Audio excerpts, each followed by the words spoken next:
guys, it's your boy Jeameave back again with Views from the Heart, and today I'm going to show you a little bit what it's like to drive through Beverly Hills, probably one of the most extravagant zip codes in all of Los Angeles.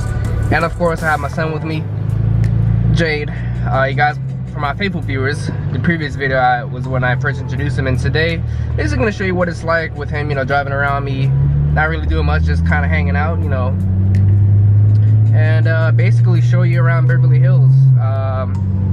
When many people who aren't familiar with LA, again, they tend to think anyway, that LA is ultra extravagant everywhere. And that couldn't be further from the truth. As you guys may have seen in my previous video, I kind of showed more or less the places that are more so predominantly low income, and well, now I'm going to show you the exact polar opposite of that. Beverly Hills, anywhere you go, especially in Rodeo Drive and within that vicinity, which is what I'm driving through right now, going through there, you see nothing but exotic cars, high-end cars, Porsches, AMGs, M's, RS's for Audis, and you're out in the S lines and things like that. And you would think that this part or the other part of the previous video that I showed you is not LA. It looks completely different. The wealth disparity is out of this world to know that, only 15-20 minutes away and on a drive with no traffic. But when is there any really no traffic in LA? Something that is 15 minutes away with traffic will take 45. On late at night or what have you, it takes me 10-15 minutes to get from my house to Santa Monica. Now in traffic, to get from my house to Santa Monica takes about a good hour. So you do the math right there, how much traffic can add to your daily commute. People, even out here where it's so much richer, and usually success correlates with one's intelligence, yeah, it still doesn't translate when it comes to driving. Even out here, people do the dumbest things, and as always, we're all aware, sometimes success doesn't necessarily translate to the brightest person of the bunch, but it is what it is. And like I said, Jade and I are just chilling right now, have the AC on. Obviously, as you're seeing through some of the clips, both before and now, I like to drive around with the windows, just taking people's reactions to seeing him in my car, and it's usually always a blast. I usually have a lot of people that try and get his attention, ask me questions about him, because I don't know, I guess an all-white Husky is not that particularly common. I don't really see them myself, but clearly they're around, and yes, they do exist. He is an all-white Siberian Husky, but this is Beverly Hills, what you've seen before. Like I said, there's everywhere you look.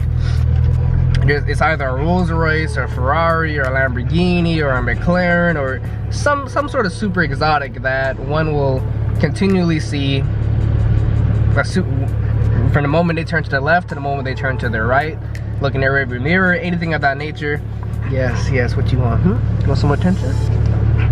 But it's always a blast, because you all see something different, you all see something pretty unique. There's always something going on around here, and it's usually something pretty crazy. Like I know some of you guys may have seen, especially from my car people, seeing the guy that kind of, whenever he sees a hypercar, I guess that was his mark to fame, if you will. But that's you see things like that all the time, because like I said, it's really kind of hard to convey how often we really see, in some places in America, seeing something as simple as a BMW is a rare occurrence. In LA, pretty much anywhere, seeing a BMW is a second thought. There's nothing to geek or gawk about. Even seeing exotic cars is always common, especially depending on where you are too. Even down here, I see in my area where I live, in my neck of the woods, sometimes you see the occasional hypercar. Obviously, it's not as common as being in Beverly Hills and West LA and Brentwood in those areas, but it's always interesting, and it's always fun to see. Being a car aficionado and a car fanatic, I do enjoy seeing them in anything of that nature. But like I said, it would be hard pressed to deny that those who grew up in this area in Beverly Hills, you know, haven't been exposed to far more resources than children in my area or all the areas you've seen in my previous video. And it's funny because I'm driving around Beverly Hills, and I've been driving around literally kind of in circles for about 30 to 40 minutes now, and I've seen maybe 2 to 3 cops. When I was driving through Watts, I saw 5 cops continuously within the span of 5 minutes.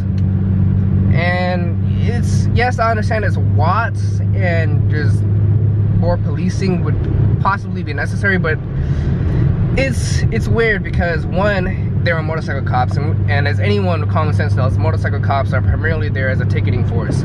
And it's weird to see that there's so much policing going on in an area that is really underprivileged, and many people can't even afford to get a ticket, let alone waste their time possibly going to their next job and be late and get fired or laid off because of, you know, being late over some ridiculousness. Like yesterday, I didn't get it on camera, but you know, a motorcycle cop made a left turn onto the same street that I was, which was at a red light, obviously. The motorcycle cop made a left turn, and then there was a vehicle that was already 2 lights ahead because it was, you know, a smaller intersection in front of us. That car did not pass the cop. That cop did not see that car prior to making that left turn, and I saw this with my own eyes. It was like a late 1980s, early 1990s Toyota Corolla, and it had, you know, the little banners that people fly on their cars between the windows and the top, and it had 2 Mexican flags on it. Now, I did not see, and I'm looking at this the entire time, I did not see any reason why this cop would turn on the lights or get behind this specific vehicle that was already at a red light, stopped, wasn't speeding, wasn't doing anything out of the ordinary, but decided to pull this specific car over out of the 10 different cars that were in that area. Now, I could give the benefit of the doubt and say maybe possibly the person was driving with expired tags on or something like that, but to me personally, that's highly unlikely. You know, I mean, they're already attracting attention to themselves in terms of, you know, the banners on, you know, want to represent their home country. That's all cool and all, but it's just weird to me because, one, it's not like that motorcycle cop could have ran the plates. It was literally, they don't have that capability to do it, you know, electronically. They don't. They have to call it in. At least that, I don't know if they updated technology, but as far as I'm aware, at least that, I know that specific motorcycle that cop was driving, it does not have the capability.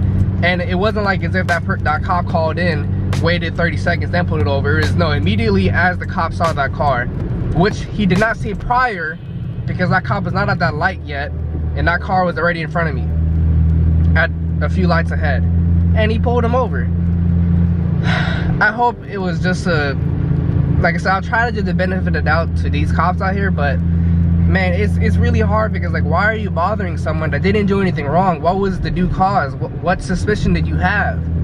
And obviously I'm only speaking on conjecture here, but it saddens me when you see things like that, because what did they do? The fact that they're proud of their heritage and they're Hispanic or they're Mexican, that's the probable cause that they may be illegal or something like that. That's absolutely insane. You already see the kind of vehicle this person has. It was a woman and her family. Like, why are you causing more undue stress on someone that clearly it wasn't warranted? Because at least from my eyes, that person didn't do anything wrong. Now again, I could be mistaken, I could be wrong, there could have been a report, you know, maybe the person died and it said something, but I mean, in all likelihood, the odds of that is very, very slim to none. And like I said, I know I'm going off on sort of a tangent, but it's disheartening to see that there's so much policing down here and in impoverished areas, but it's not policing per se, it's bothersome, it's enforcement of and encroachment upon people's rights, and it's sickening. Like, it's very tough to see, and it's very tough to watch, because it's hard to understand. And I know being a police officer is a hard job, but you know, what I personally want to see is not every cop is bad. But why does it seem that when a bad cop does do something, there rarely are ever any good cops that seem to speak out against said bad cop? They always seem to try and protect a bad cop, and that's extremely aggravating. You know, I don't know. If you want to join a gang, if you're gonna join any gang, join the police force. That's the biggest gang in the world, at least in America anyway. But you know, I hope you guys enjoyed what it's like to, even though I'm going off on an extreme tangent and I'm still trying to tie it in with basically what it's like to drive through Beverly Hills, but I was kind of going through my thoughts in terms of, you see such a rich and extravagant area in Beverly Hills, but you see patrol cars and you see them ever so often, you know, and I'm driving next to the precinct and all of that, and I don't see that many cops. I drive through down here and I don't see the police force that would make me comfortable. I see motorcycle cops. I see things that make me as a minority in this country a little bit uneasy, because it doesn't feel like as if they're making me safe. It feels more so like they're waiting for me to mess up, or they're looking for an excuse to pull me over.